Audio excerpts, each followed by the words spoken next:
Ibu bapak saudara-saudara sekalian, Abu Dahda dia lebih bahagia punya harta di akhirat daripada di dunia. Kenapa?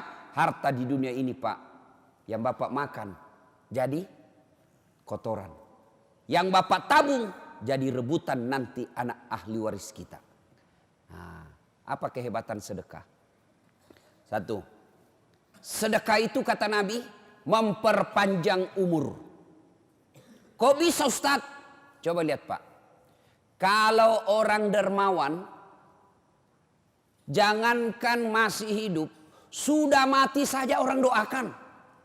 Coba, orang dermawan sudah mati saja orang masih doakan.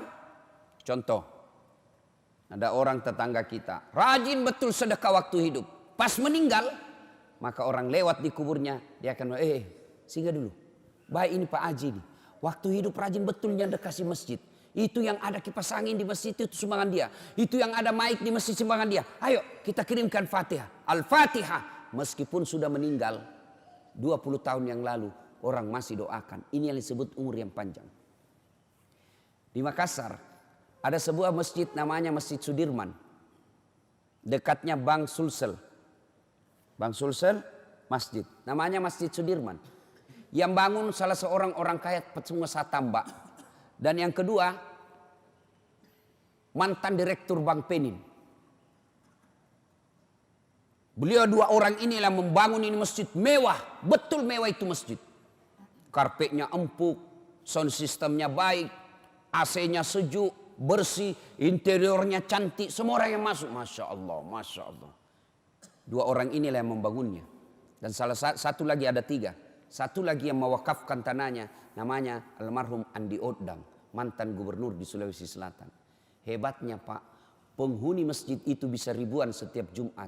Tapi setiap Jumat MC-nya selalu berkata, sebelum khatib naik ke mimbar, mari kita kirimkan suratul Fatihah kepada tiga orang yang membangun masjid ini. Setiap berjamaah, terutamanya setiap Jumat. Inilah yang disebut umur yang panjang. Meskipun sudah di alam kuburnya, tapi orang yang meninggal masih mendapat kiriman pahala. Itu umur panjang Pak. Kenapa? Sedekah. Orang pelit, jangankan mati, hidup aja didoakan orang sial Pak. Itu orang pelit, orang masih hidup saja didoakan orang sial. Ada orang minta sedekah tidak pernah. Datang takmir masjid, tidak pernah aja dikasihnya. Lewat mobilnya, tidak pernah orang. Lewat mobil Pak, orang pasti bilang, mudah-mudahan tabrakan. Pelit betul itu orang, mudah-mudahan dicuri ban mobilnya. Itu masih hidup aja orang doakan sial Pak. Bagaimana kalau dia mati? Orang Bugis kata kalau dia orang mati, andrai lah wajahmu, dupai. Coba bayangkan. Itu yang disebut at-takazur. Berlomba-lomba memperkaya diri. Lalu dia enggan membayar zakat dan bersedekah. Ke bapak-bapak. Satu, sedekah memperpanjang umur. Yang kedua, sedekah tolak bala. Saya baru-baru pulang ceramah di Jambi, Polda Jambi. Saya berkenalan dengan salah seorang perwira tinggi di Polda tersebut. Dia cerita, suatu ketika ibunya sakit. Dokter sudah angkat tangan, sudah habis badannya, kurus. Dokter tidak menemukan penyakitnya. Sampai dia marah-marah ini polisi. Dia bilang, karena ada adiknya yang disekolahkan menjadi dokter. Dan dokter spesialis marah sama adiknya. Kau disekolahkan sama orang tua jadi dokter. Kok tidak bisa kau obati ini penyakitnya ibu? Marah-marah betul. Ilmu saya terbatas. Tidak bisa. Suatu ketika ada orang mau masuk pilkada. Maka dia mau jual pesantrennya Pak. Bayangkan. Gara-gara pilkada dia mau jual pesantrennya. Na'udzubillah min zalik. Lebih sadisnya lagi, dia jual dengan manusia yang ada di dalamnya. Apa ndak bajingan orang seperti ini Pak? Ini polisi, seorang polisi, agamanya tidak terlalu paham soal fikih.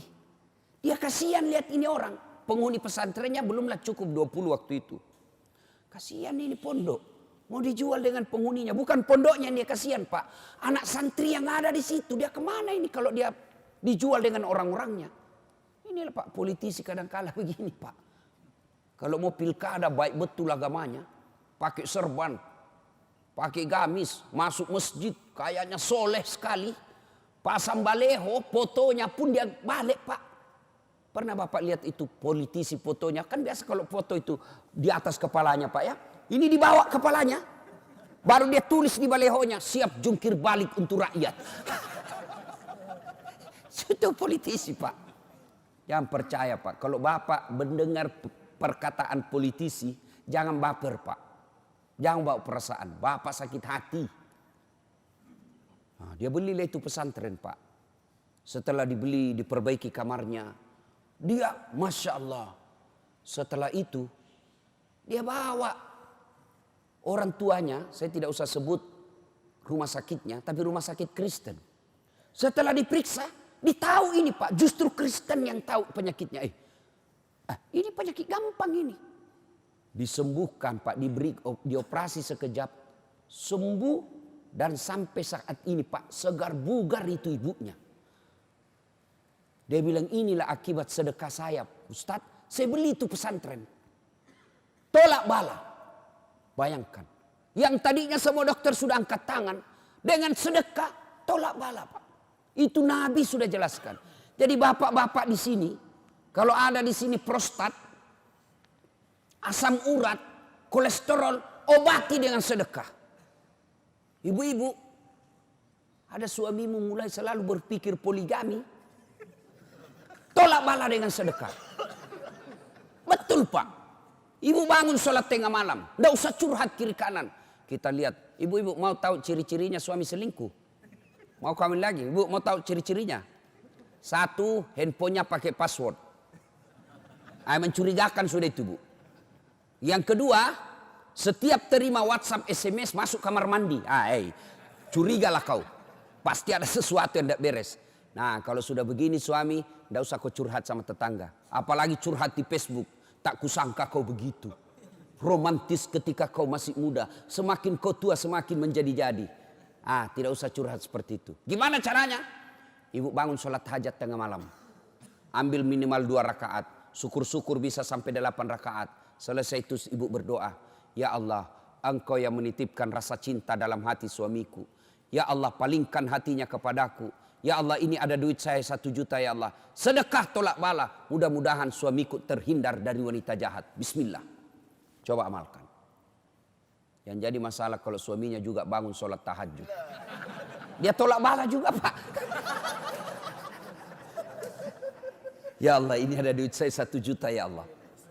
Saya sudah capek lihat istriku ya Allah. Malas betul. Suka ngomel, kuat makan. Ya Allah. Malas dandan ya Allah. Hancur saya hadapi ini perempuan. Ya Allah, ini ada duit saya 1 juta ya Allah. Tolak bala ke panti asuhan. Mudah-mudahan 1 juta ini istriku ikhlas saya kawin lagi. Bingung malaikat. Yang mana doa dikabulkan? Sedekahlah Pak. Sedekah tolak bala. Dan yang kedua, keutamaan sedekah. Sedekah itu tadi 1 tolak bala. Kedua, memperpanjang umur. Yang ketiga, sedekah itu Allah ganti berkali-kali lipat. Ringkas kisah. Dibelilah ini pesantrennya. Sudah dibeli pesantren Pak. Apa yang terjadi? Subhanallah, dapat bantuan dari pemerintah Indonesia untuk membangun pesantrennya. Berapa bantuannya? 2 miliar. Makin berkembang pesantrennya itu Pak. Luar biasa. Akhirnya hebatnya lagi. Yang keempat, keutamaan sedekah. Membuat doa terkabul. Sambung lagi kisahnya nih Bapak polisi. Semenjak dia jadi polisi, tugasnya selalu di luar Jambi. Tidak pernah dapat SK Jambi. Ibunya berkata, nak, kau kembalilah tugas di kampungmu ini. Saya makin tua, saya mau senang lihat kau bertugas di kampungmu. Dengan izin Allah, doa ibu tersebut dikabulkan, anaknya tugas kembali ke Jambi. Maka bapak-bapak, ibu-ibu, kalau mau doamu cepat dikabulkan, bersedekahlah. Dan demi Allah, tidak ada orang bangkrut gara-gara sedekah. Apa bapak pernah ada di komplek ini? Ustaz, itu yang di sudut rumahnya kaya betul dulu itu Ustaz. Cuma karena rajin sedekah bangkrut dia. Bapak pernah dengar itu? Yang bangkrut bukan sedekah, yang bangkrut gara-gara poligami. Bukan. Apa? Selingkuh. Oh, selingkuh bikin bangkrut, Pak. Ya. Diperas bapak sama ceweknya. Woi, belikan saya sepeda motor. Kalau tidak, saya share di Facebook ini foto kita yang berdua. Hancur, Pak. Sudah dibelikan sepeda motor, minta lagi dibelikan kulkas. Belikan saya kulkas. Kalau tidak, ku share ini di Facebook. Sudah dibelikan kulkas 2 minggu, belikan saya AC berdiri. Mati, habis, Pak, gara-gara selingkuh. Poligami halal. Poligami halal, Pak. Yang penting bapak berani. Penting bapak berani. Apa penting bapak berani? Ya. Nah, ibu bapak, saudara-saudara sekalian. Dan berikutnya, sedekah pelit. Tidak ada orang suka yang pelit, Pak. Percaya itu, Pak. Tidak ada orang senang orang pelit. Saya tanya ibu-ibu, senang suami yang pelit atau dermawan? Dermawan. Bapak-bapak senang yang menantu dermawan atau pelit? Dermawan. Senang tetangga yang pelit atau dermawan? Dermawan. Tidak ada orang suka orang pelit. Bahkan orang pelit sekalipun tidak suka sama orang pelit. Rumus itu, Pak. Dia bilang jangan kau ke rumahnya. Pelit betul itu. Padahal dia juga pelit. Itu jeleknya orang sifat pelit, Pak. Bersedekahlah. Bu ibu, sedekahlah. Karena harta yang kita miliki kata Nabi hanya 3. 1 yang habis kita makan. 2 yang hancur kita pakai. Yang ketiga yang telah kita sedekahkan. Emas ibu. Emas. Ayo ibu. Gelang. Cincin. Kalung. Anting. Emas. 70 gram. Siapa yang punya ibu? Siapa? Begitu ibu meninggal. Siapa yang punya? Istri kedua. Suami kawin lagi dia kasih. Ini cini emas mantan istri saya. Ibu menderita di kubur. Suamimu enreyen di tempat tidur dengan pengantin baru. Maka bersedekahlah. Adik-adik, kalian mau menjadi pengusaha muda, tidak usah kau baca motivator. Tidak, lebih kau belajar sedekah. Jangan pernah lewatkan maghrib tanpa sedekah sehari pun. Mau itu 10.000, 5.000, 1.000, belajarlah bersedekah agar kalian menjadi kaya. Jangan menunggu kaya baru kalian mau bersedekah. Rasulullah telah membuktikan itu dan kita siap melihat dalam kehidupan sosial betapa banyak orang Allah semakin lipat gandakan hartanya karena dia banyak bersedekah. Tapi demi Allah, sedekah semua itu tidak ada gunanya ketika tidak dibuka dengan sholat. Itulah bedanya kita dengan non-muslim. Meskipun dia banyak sedekahnya, tapi dia tidak bersahadat, maka sedekah-sedekahnya tidak ada gunanya. Kalian juga orang Islam, ketika rajin bersedekah, wakaf 1 masjid, wakaf 2 masjid, wakaf tanah pembangunan gedung sekolah, tapi dia tidak sholat, demi Allah semua wakaf-wakafnya tidak ada gunanya. Kenapa? As-salatu miftahul khair, as-salatu miftahul jannah. Solat itu kuncinya ibadah, solat itu kuncinya surga. Ketika tidak ada solatmu, tidak ada kunci kebaikanmu. Ketika tidak ada solatmu, tidak ada kunci surgamu. Sehingga Allah di akhirat kelak akan berkata, saat ini pahala sedekahmu 10 gunung, mana kuncinya? Kalau kau mau ambil ini, mana passwordnya? Atau kalau kita sekarang barcode, ini kau punya ini, masuk barcode-nya. Muncul tenggelam, muncul tenggelam. Ini yang hari Jumat saja sholatnya, Pak. Paling terlambat datang, paling cepat pulang. Hatib khutbah dia tidur. Pas bangun dia bilang, aliran apa ini mesti? Tidak ada khutbahnya. Bukan aliran apa, kau yang datang dengar, Pak. Nah ibu bapak saudara-saudara sekalian, inilah tausiah kita. Mudah-mudahan ada manfaat karena saya ngejar penerbangan ke Pekanbaru. Saya lanjut ke Bandar Lampung sehingga cukup, mudah-mudahan ada manfaat. Tidak ada gunanya ilmu yang kita pelore hari ini kalau sebentar kita tidak mau bersedekah. Mulailah sedekah dengan hari ini. Mulai Pak, mulai ikhtiar hari ini. 1 hari jangan pernah lewatkan tanpa sedekah. Saya tidak bisa bersedekah dengan duit. Sedekahlah dengan senyummu. Karena senyum adalah sedekah. Kalau kita miskin. Saya tidak punya pun dia bersedekah dengan senyum. Sedekahlah dengan apa? Doakan sesamamu muslim. Tidak bisa juga doakan. Sedekahlah dengan apa? Jangan mengganggu sesamamu manusia. Maka itu sedekahmu kepada dia dengan tidak mengganggunya. Sedekah apa namanya? Sedekah dengan akhlakul karimah. Demikian, mudah-mudahan ada manfaat. Lebih dan kurangnya mohon dimaafkan. Nun wal kalam ya misturun. Billahi fi sabilil haq. Assalamualaikum warahmatullahi wabarakatuh.